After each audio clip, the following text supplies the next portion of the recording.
Hello guys, good to see everyone. We're going to give it a few minutes for everyone to join.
Okay guys, so while we're here together, I want to hear from you. Let's get to know each other. Introduce yourself, where you're from, what part of the world you are. I see Ohio, Netherlands. Let me know if you can hear me okay. We're having some technical difficulties on Facebook that I hope we can solve soon.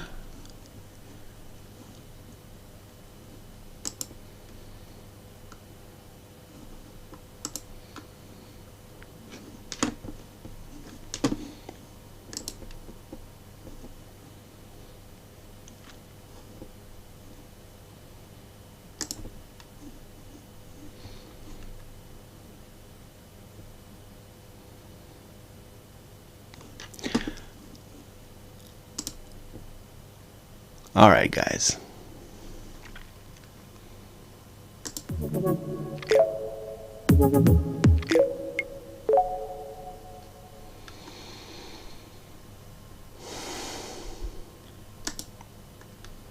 Beautiful. Good to be here with you again. Good to see everyone. I have 3 screens here, so pardon me as I'm looking all over the place, but I'm very excited to be here with you today. We have a very special topic. It's the blueprint of fulfillment. How to find fulfillment in our very busy world today. Through the wisdom of Kabbalah, through the prism of our sages that have left us the infinite wisdom of fulfillment. Kabbalah in Hebrew is reception, how to receive properly in a way that's going to leave us full, joyous, happy, and not more empty. So we're going to talk about all of that. Please ask lots of questions. I'm going to try to follow along all the questions and hope we're going to have a lot of fun together. So let's see again, who do we have with us? We have friends from the Netherlands. We have Pennsylvania, Pittsburgh, USA. We have Louisiana, California, Ohio, Netherlands, Grand Rapids, New Jersey, LA. Beautiful guys, good to see you. Good to have everybody aboard. So we're going to talk a little bit about just human nature and what does Kabbalah have to say about all of this.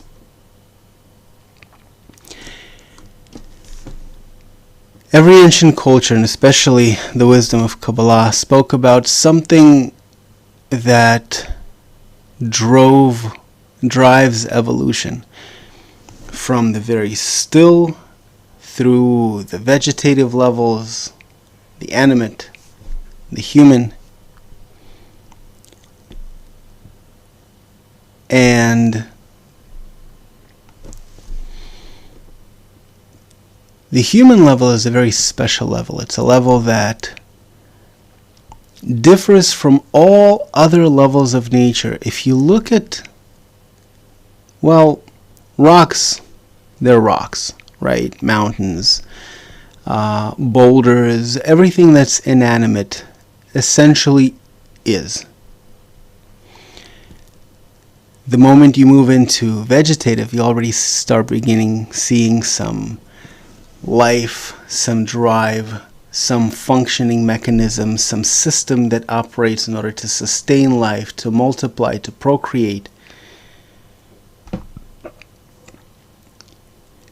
All of the different components that allow even a single plant to exist, the earth, one level feeds the next level. We see how interconnected nature begins to show itself to us, the ones who actually have the ability to research it. And the beauty is humans, people, us, we have the very unique ability to ask questions, to get curious on questions like the purpose of life. Why are we here for? At some point, we stopped just existing, and we started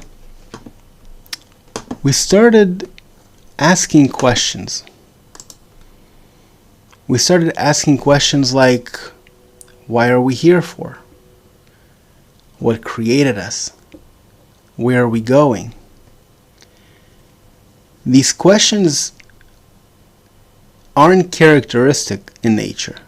You don't see a plant wondering about the purpose of life. You don't see a dog sitting there just asking, why am I here for?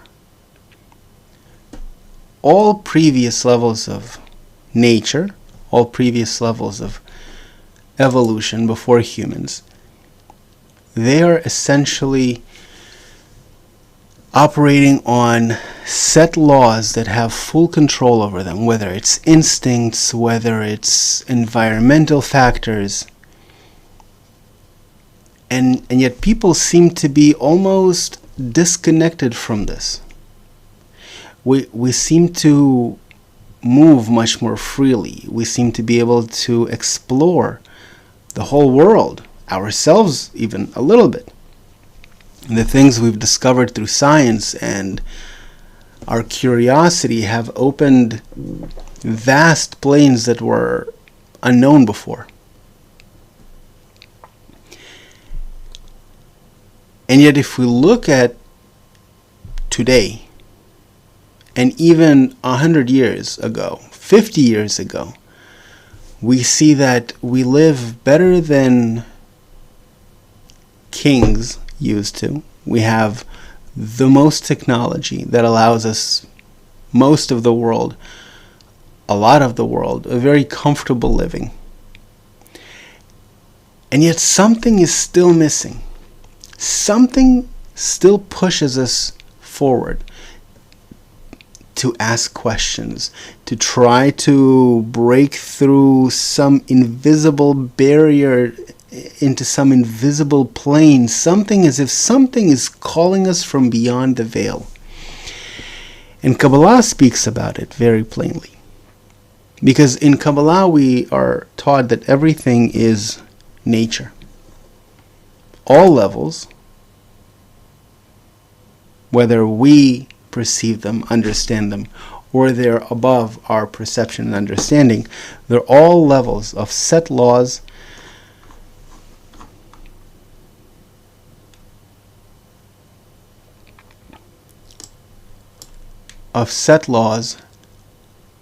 that guide our reality. Sorry, I'm just being told that we're having some issues here on Facebook. Give me one moment while I take a look at this. Okay.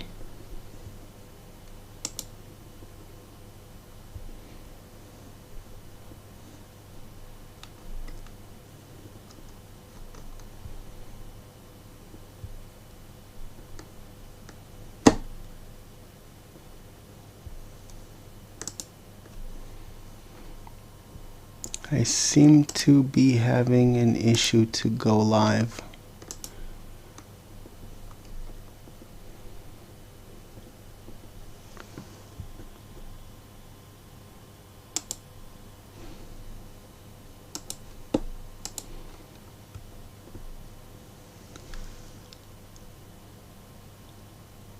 I think we should be good now.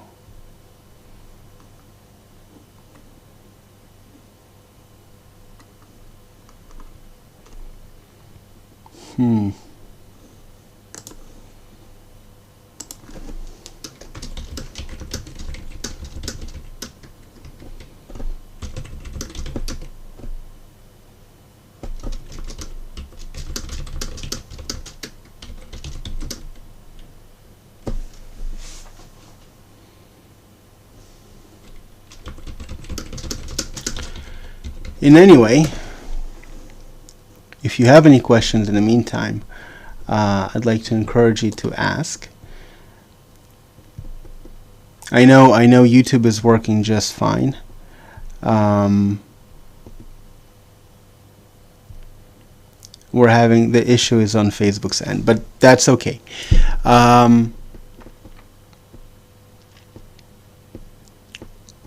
That's something, and I want to encourage you to ask yourself, what is it that is awakening this yearning, this question, to this need to understand how the world operates, the need to understand what is this all here for? I'd love to hear what you guys think. Maybe you've done some research, maybe you've studied a little bit of Kabbalah, maybe you have an idea. Share it with us, and I'd love to read some of your answers when we get a chance. In the meantime,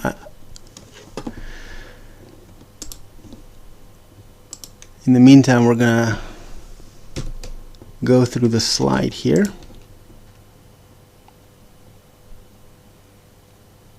And this is it, right? We are the only creature in the world that feels like something is missing, like we're a little unfinished. We spoke how trees don't question meaning, a dog doesn't ask about the purpose of life, and yet only humans, we have this innate need to make sense of things, to not leave things incomplete because something feels like it's incomplete, something deeper. And so what science has discovered for us is that we perceive through our five senses a very small portion of reality. Reality as a whole is vast, infinite. And yet we, as a limited creature with human biology, have only a tiny portion of it. And maybe we feel like there is so much more to connect to, beyond the five senses, beyond these limited tools of perception that we were given at birth.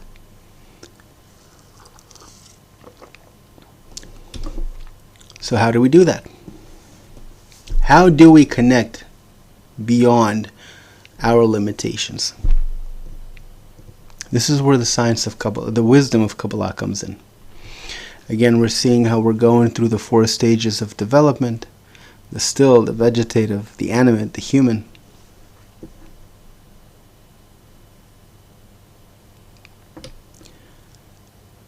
Each step, if you notice, each level of growth and developments is completely different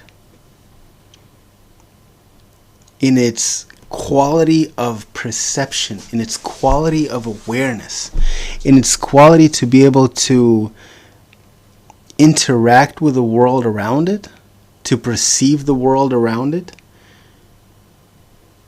and to give back to the world around it. Its ability to influence and be influenced by reality.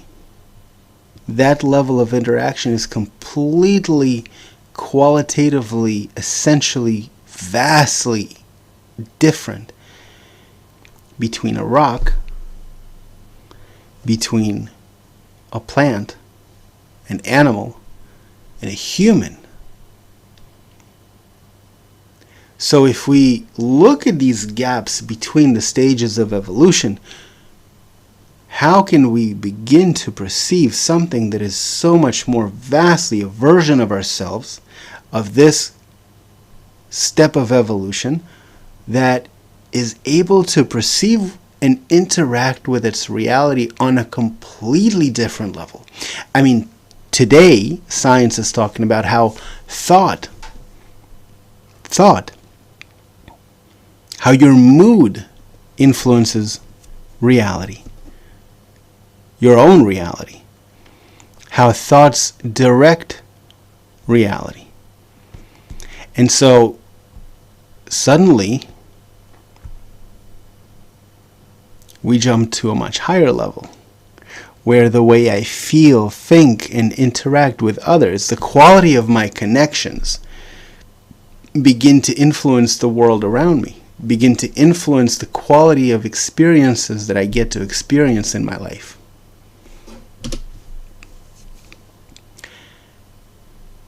So the question is, why are we not fulfilled? Before we get into the science and the blueprint of fulfillment, the question is, why aren't we fulfilled? We already have desires, right? We have basic needs like food, shelter, safety. There is a need for wealth, material abundance, a need for honor, recognition, and status. And here we go into desires where basic needs like food, shelter, safety, family, right? They're physical needs. They're needs of the body.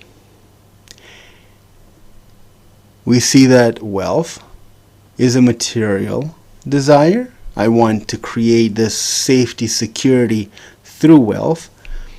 And we go into honor and knowledge and meaning, where honor and knowledge are desires that, curiously enough, are influenced by others, by the environment. So if my environment values and respects honor, respects knowledge, respects a certain quality in us, or that is respected within this society. Talk about wealthy people. They respect wealth, they respect property, they respect ownership, they respect success. So the value that's elevated is just that. If you're looking at sports, people who love going to the gym, exercising, working out, there are so many. If you look at the world, you see suddenly how there are various environments that we belong to, depending on our level of interest, depending on our desires. They are composed of people who support those desires. So if I'm training to be fit, then the group, my support group, the other people who are in the gym, other people who are working out with me, I want to be perceived as strong by them. I want to be perceived as able and capable and diligent in my workout, because this is something that's respected in that circle. Now maybe you're working out for health reasons, because your circle respects health and looking healthy, being healthy, eating healthy. That's something that is talked about in your circles. So a lot of things that we do is for honor, is for being recognized by others. Because when you're recognized by others, it gives you fulfillment and a sense of belonging and a sense of existing. You're being recognized. So suddenly, we as people are looking at reality and we're like, okay, this is interesting, right? Now, why is this interesting? It's interesting because now I get to pick, once I begin to understand how this new level of game works, where through a certain, call it group, call it friends group, call it society, call it environment, we can call it various things, I can plant myself there, and the values of that circle will begin to permeate me. Well, because guess what? If people around me are constantly talking about eating healthy, drinking water, exercising, working out, what have you eaten, how many calories, the right way to stay fit, lose weight, or gain muscle, and this is a part of that culture, I'm going to get a lot of that. Even if I'm not interested in the beginning, I'm going to start asking questions. And vice versa. If people do the same thing, like gangs, they talk about violence and they exercise violence, and there is so much negativity and criticism, and maybe somebody ends up there. And then that environment, that circle influences them. So even if naturally there might be a good person, and they would never think committing certain violent crimes, suddenly the environment influences them to let their guard down and to elicit them to do things that they wouldn't otherwise think of doing. So the environment that we're in has a very strong influence on us. Why am I sharing that? Because this is a very strong and very crucial part of the blueprint of fulfillment. Is our ability to look critically at our circles and understand what values in my life do I want to go after, where do those values exist, and where can I get recognized for them so that I'm able to actually grow and develop in this environment, an environment full of positivity, an environment that can support me and feed me, and that I can support and feed back. So I'm beginning to look for such circles. And there are various groups and various clubs and a lot of things. And then we go into something higher. That nature operates by laws. Nature, if we look at it, exists on very strict set laws that cannot be negotiated with, they cannot be bargained with, they cannot be bypassed. They simply work.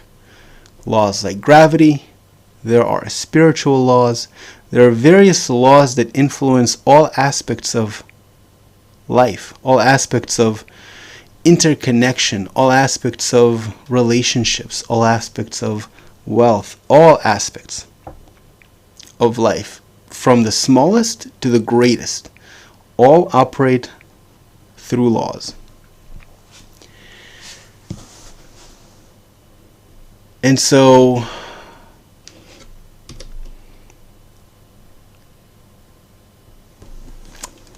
let me switch that off for a second. Because now we're going to have some interesting conversations. Now I'm seeing delay. I hope that you guys aren't getting too much of a delay.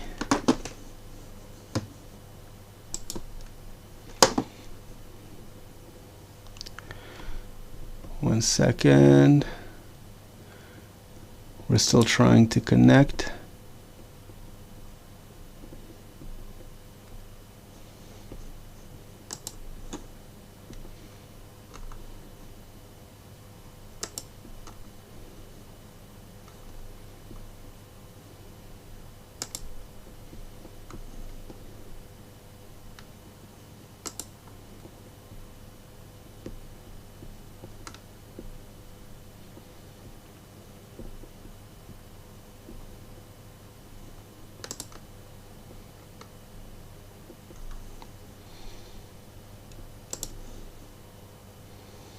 Nope, it's taking me back in a loop.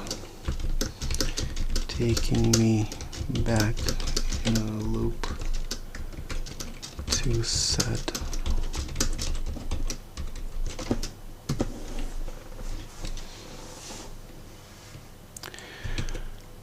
So I want to take some questions from you. I want to hear what your thoughts are.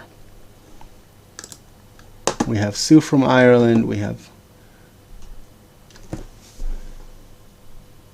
Bram. And Bram, what are you saying, Bram?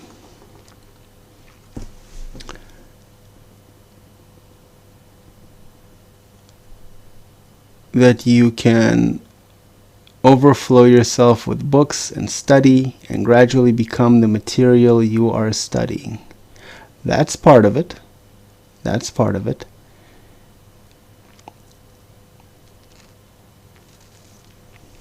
Excellent.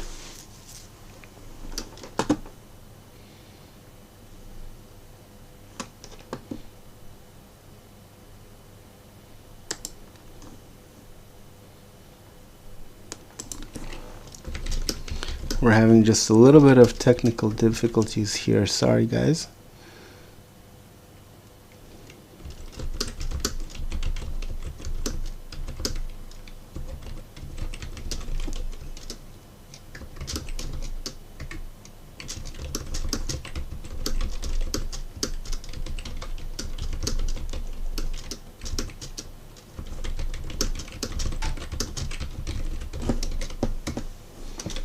Okay. I'm just not seeing a lot of questions, and I'd love to hear from you guys. But in the meantime, we're going to continue.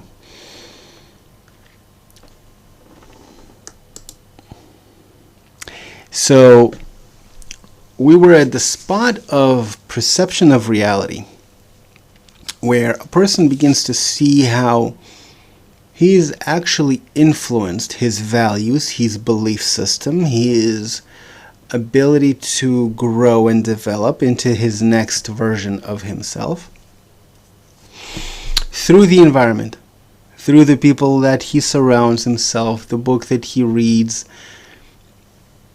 all of that. And yet this is still in our world. You see, the ego, that perception that I exist, the sense of I, is separating me and everybody else. Those who are closer to me, it's constantly working to generate a sense of closeness and farness. Those who I like and those who I dislike, those who are like me, more like me, and those who are less like me. And I like everyone based on my own properties. And fascinating study where psychology has been talking about it for a while, for a long time. And the wisdom of Kabbalah has been talking about things like equivalence of form, right? That in order to reach the Creator, what is the Creator? The Creator is that next stage through which we are created, the next stage of evolution, because essentially all stages, all degrees through which we are going towards what is called the final correction, the stage where we are in full unison with the laws of nature, both corporeal, spiritual, everything becomes one, the full singularity that we can't even imagine.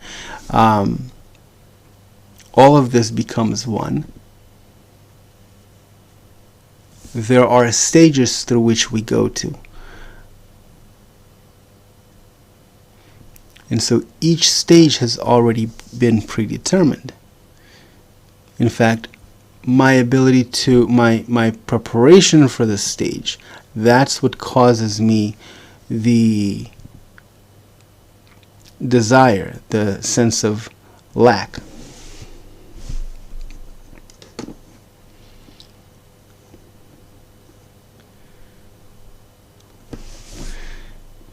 Julie, your question was that our teacher today, Dr.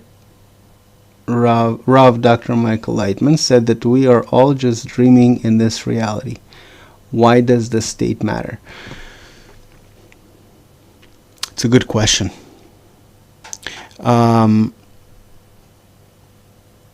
Dreaming in this reality means that you're perceiving your individual reality as a separate reality from everybody else's. And waking up from this dream state is breaking through to the level of interconnection.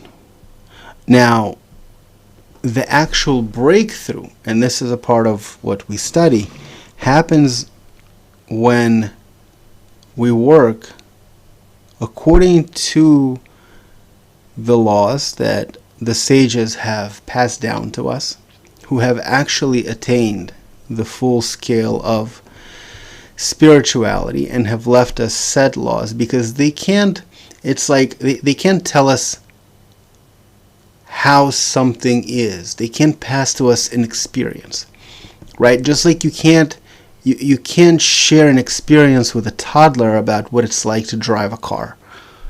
He's a toddler.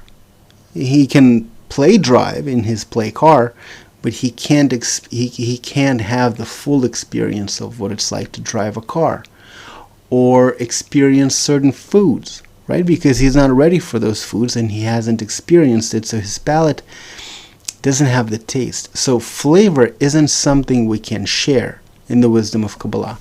Instead, what the sages shared is inspiration, direction. They've shared clear guidelines of a person can follow in order to break through, in order to attain, in order to wake up. And a person who follows these steps, a person who begins to realize the actual wisdom of Kabbalah, discovers a spectrum of sensations unlike anything this world has to offer. So I'm going to leave us with that. And the illusion of separation, which is the slide I have here right in front of us, we're all seeing this. The illusion of separation, science is talking about it. Science has been talking about it. I remember, I think like 5-7 years ago, and even before that, a clear study has showed that there is an energetical continuance between all forms of existence in this world, all energetically interconnected into just one field. This is again what they've perceived. They don't know what it is. They don't know how to tap into it. There is a lot of things that they don't know, but they can measure energy. Let's see, Nika, since we only know the past and nothing about what's next, how does the study help us bridge the gap? So the way we bridge the gap is we don't need to know or feel the future per se. We want to speed up the process of development. Let me merge back with you guys. Boom. Because we're getting into questions. Speeding up the process of development means a very simple thing. That end point in which we all exist in full pure love and bestowal and an energy of fulfillment unlike we can't even imagine right now. It's not even close to what we can possibly experience. People who've experienced it described it like they'd be willing to cut off their limbs 20 times a day if they can just experience that sense of spirituality again. But that's not what we're here for. We're here in order to be able to actually come to experience it. And that means that within the confines of the influence of the right environment, the right social structure that is following the guidelines and the principles of the teachers who've attained the wisdom, they're actually able to speed up through all of the points that they need to go through in order to reach that sense of attainment, in order to reach the wisdom, to reach the understanding, to reach the feelings and sensations that instead of hundreds of years, that it would take you through a natural process of evolution and progression and pain and wars and destructions and everything around, we have the ability to reach it in this lifetime. In this lifetime, by practicing and experiencing and working with these teachings. And in the preface to the book of Zohar, sorry, not the book of Zohar, my apologies. Bala Sulam wrote the book, The Study of the 10 Sefirot. It's a series of books through which he explains and breaks down the entire spiritual system, the laws, the interconnection through all the different levels, etc. He explains a very crucial part in the beginning, where he says, even though a person doesn't understand what he's reading, the concepts, the actions, the flow, nothing. He just reads and there are words and he can read the words, but he has no idea what it says.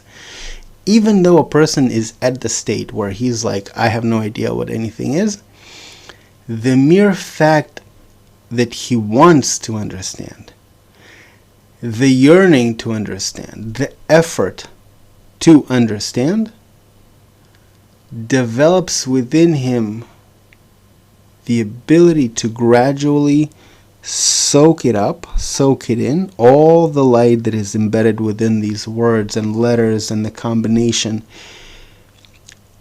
And this teaching starts developing a person spiritually, energetically, in his interconnection with others and together with the entire system, to be able to come into integration with these laws, to feel them, to sense them, just like he feels and senses this world.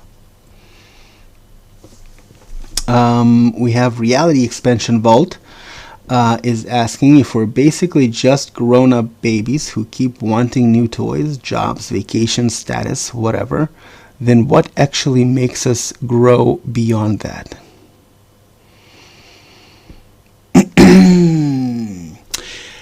We're taught, this is a very good question, Reality is asking, what makes us grow beyond these toys? What makes us grow beyond these toys are one of two things. Our ability to,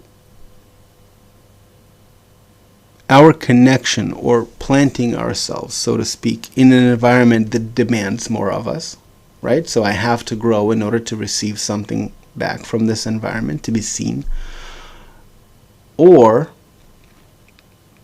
because nature has only two ways to work with our will to receive. Our nature is to receive pleasure, to run towards pleasure, and to run away from pain. And we're much more willing to run away from pain than to run towards pleasure, because pleasure is abstract. I might feel for a long time and feel like, something's missing, but not until it really hurts my existing condition, existing state, whether it's my personal or something around me that makes it unbearable, where I begin to seek, where I begin to ask questions, where I begin to move and want to break through. And so pleasure and pain are the two rods that nature has in working with us individually, with us as a society, with us as a global connection. The wisdom of Kabbalah comes and they tell us directly, you don't have to wait. You don't have to wait to be hit and all the wars and all the suffering and all the pain. Like, none of that. You can skip all of that. You can take the high road. How do you take the high road? The teachers come and they tell us, you take the high road by speeding up the process, by taking the responsibility on yourself to be proactive, so that you begin to work with the laws of nature, instead of having the laws of nature operate on us as if blindly, as if without consciousness, as if, like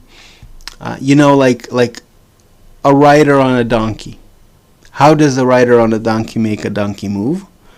He has a rod. He takes the rod. He wants him to move straight. He smacks it on the butt. He smacks it on the butt. He wants it to ride harder. He smacks it harder. And then he has the two reins that he moves. If he wants him to go right, he goes right. Move left, he moves left. Why? Because wherever the donkey is looking, he's going. He's going straight. He's looking straight, he's going straight. You move him a little bit to the right, he changes direction, goes a little bit to the right.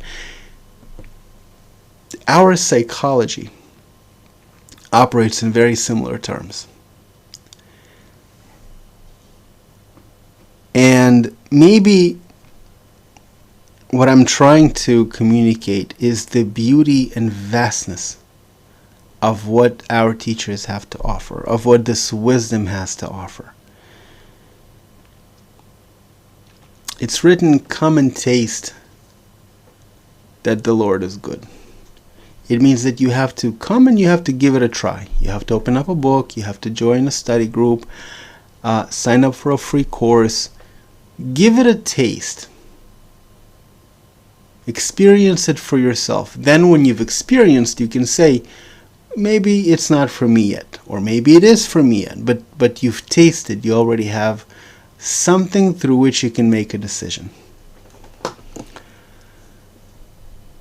Let's see if we have any additional questions.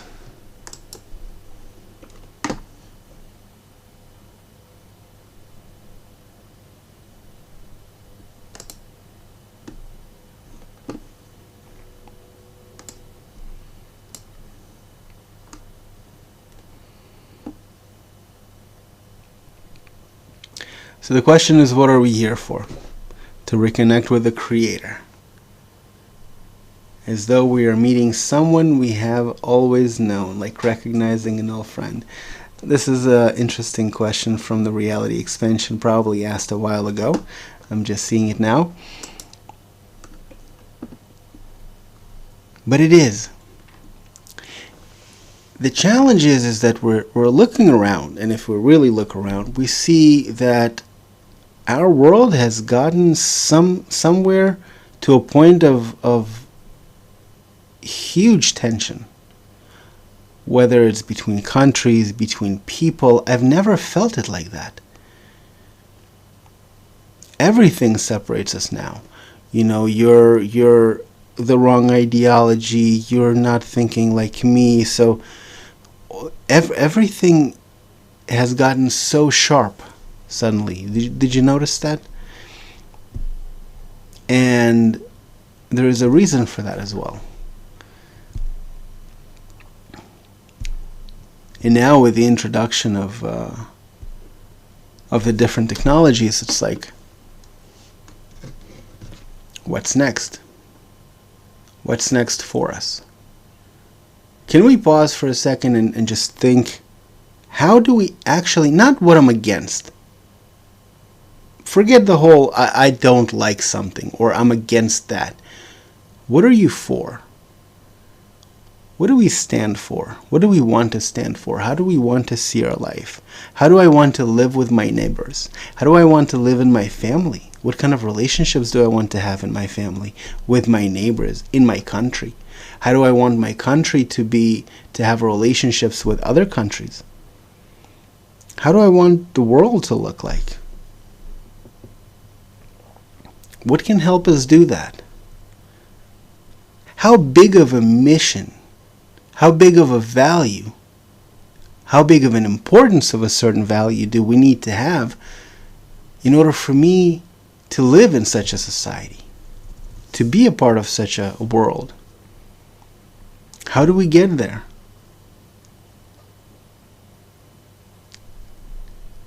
So we begin to ask the different questions that nobody seems to ask. But at the end of the day,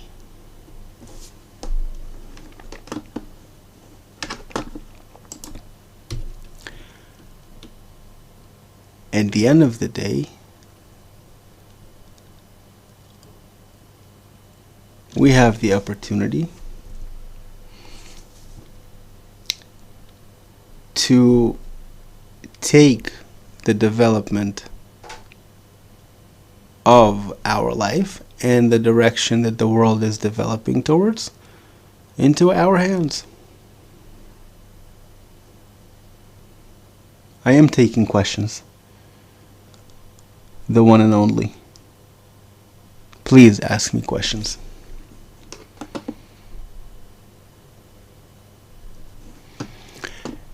There is a concept also, if we're talking about the blueprint,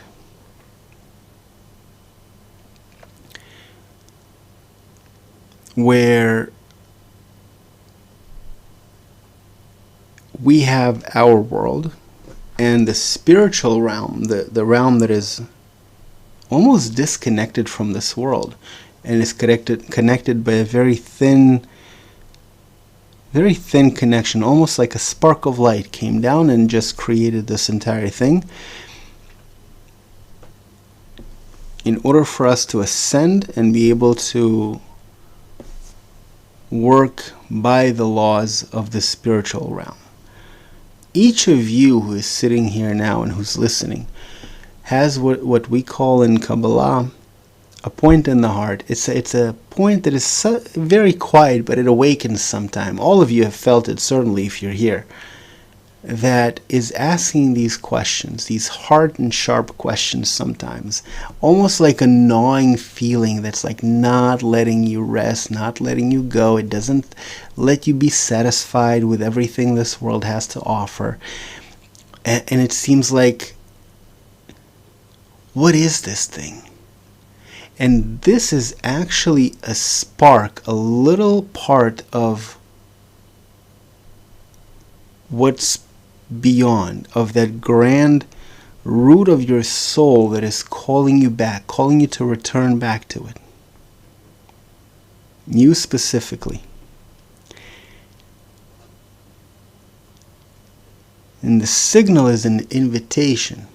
That gnawing feeling that we get sometimes is an invitation to come back, is an invitation to follow that call, to explore, to click on the video, to read the book. We have a lot of different courses that you can take.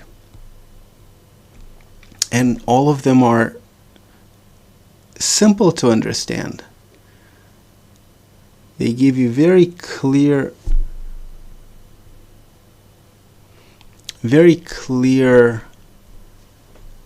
almost like a map. You know how you go to a Luna Park, like a theme park or something, and there's like this big map and it says, you are here. So that you are here is very important, is understanding where am I right now. Let's say I want to go to the dolphinarium. Great, I want to see dolphins, but how can I get to the dolphins if I don't see the dot of where you are?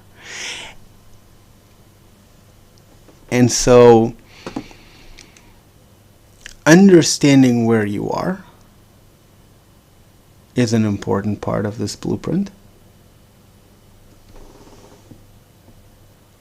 What is it? Brazil is asking,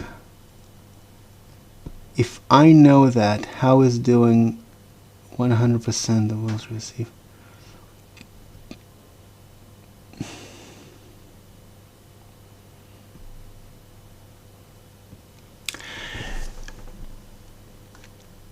Does Kabbalah mention 12 realms?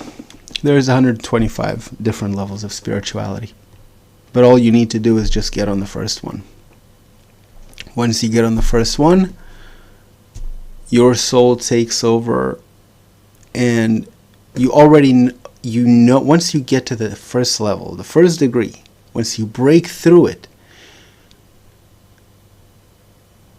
you can already begin to own your own growth and development within spirituality. You get the reins. You get to be in charge. The trick is to break through that first barrier.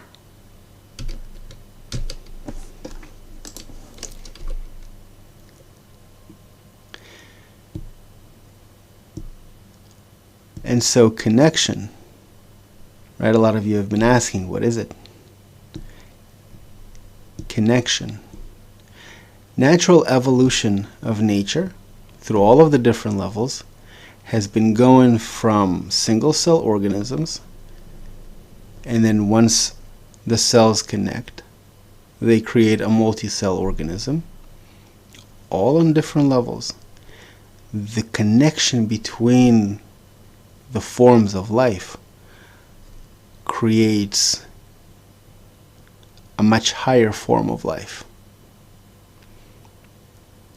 And so our ability to connect to others, my ability to connect to, even look at the family.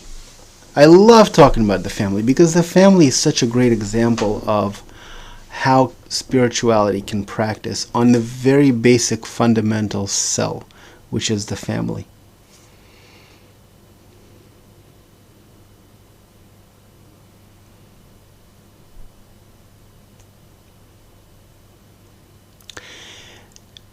The family allows us to begin to look at all of these different laws through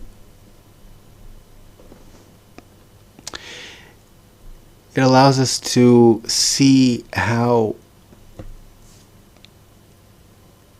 the connection in the family almost creates a unit. You begin to live each other's desires. You begin to complement one another. You begin to... It's almost there is a third being. There is something that exists between you in this connection that you've created with the kids, with the wife, with a bigger family. That sense multiplied is spirituality. It unlocks higher levels of perception. It unlocks your sensitivity towards others, your good connection to other people, the intentional bonding that you do by wanting to connect, by desiring it, by working towards it. Again, I personally recommend doing it through the prism of Kabbalah, where it's mutual, because in our study, all of this connection happens mutually with others.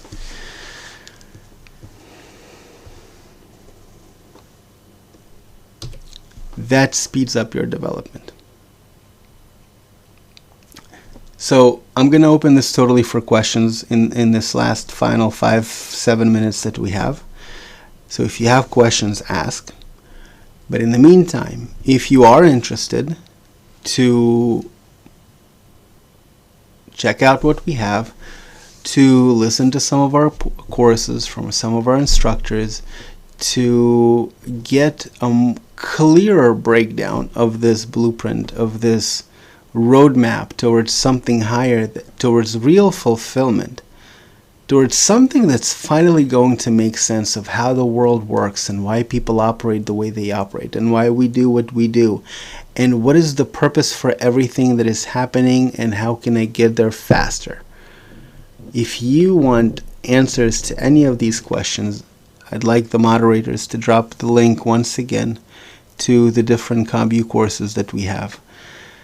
They do a really good job of breaking a lot of this down. And I see that we have a question. If we are gods or only creations. I've heard that before. You are a god. You can create. How can you create? What can you create? What can I create? What creation do you have?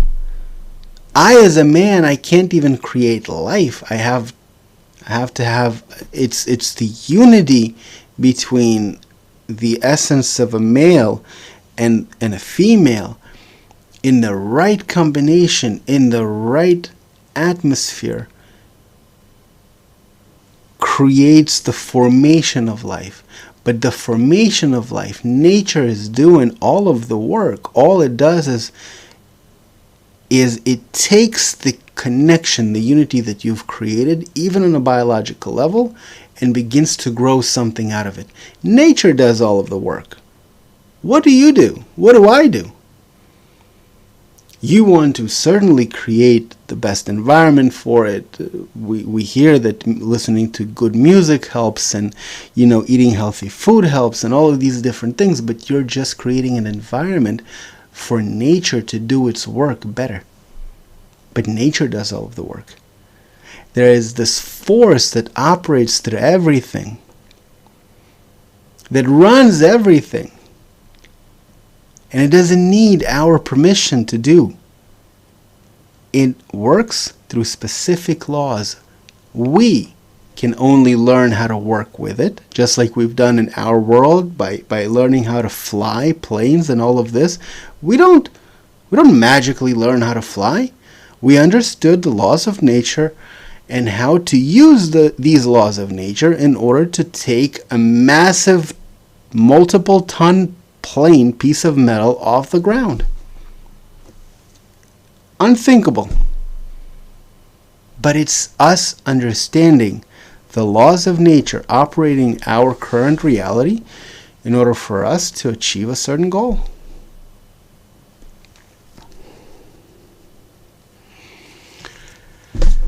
Oh, the questions are coming. I love it.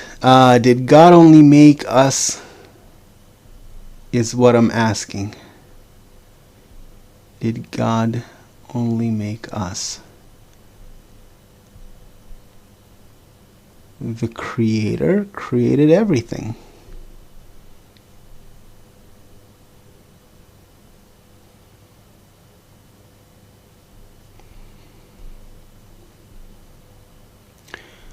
Is there a possibility that we as 2 to 3 year olds in nature, that we already are questioning all the facts we see and why we are here amongst everything? There's so much depth in here, so much depth. And the great part is that you can actually begin to look at it through the prism of a child, because everything is fascinating suddenly. Once you begin to interact with these forces, with this reality, with a creator through a spiritual prism, it's fun. It's like a big game that is calling you and like hiding from you, and it's it's not a sensation that can be passed. But here's another question. Let's see. Does Kabbalah mention other life other than human?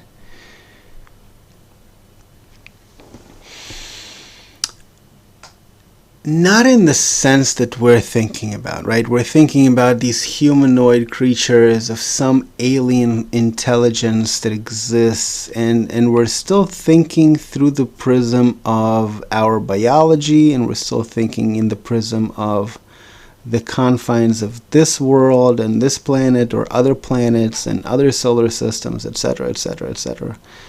In the physical existence, even in the energetic existence, but still in this world. It's different. It's very, very, very much different. I can't share with you because I can't, but I do wish for you to explore a little bit more and get a taste for yourself of what it's like, because it's not creatures per se. It's you're beginning to work with forces. Let's see, mindfulness. Where does klipot fit in with Kabbalah? Oh, this is a whole topic, and maybe I can do it in another 4 or 5 weeks when it's my turn. This is a good topic for me to have. Where does klipot fit in Kabbalah? Beautiful. But for now, we have to end. We have to finish, guys. I'm really sorry. I enjoyed our time together. I apologize for the technical difficulties. I apologize for the Facebook friends that couldn't connect. I hope that all of you are on YouTube for this. I wish you all a wonderful week ahead. As a practice, click through a video throughout the week. Wash your psyche, wash your mind, your feelings with something from the sources, with something from one of our teachers. All right? I thank you guys very much. I know the questions keep coming, but we have to finish. All the friends that study Kabbalah and that are a part of the Kabbalah program, I'm going to see you very soon for our Q&A. Take care.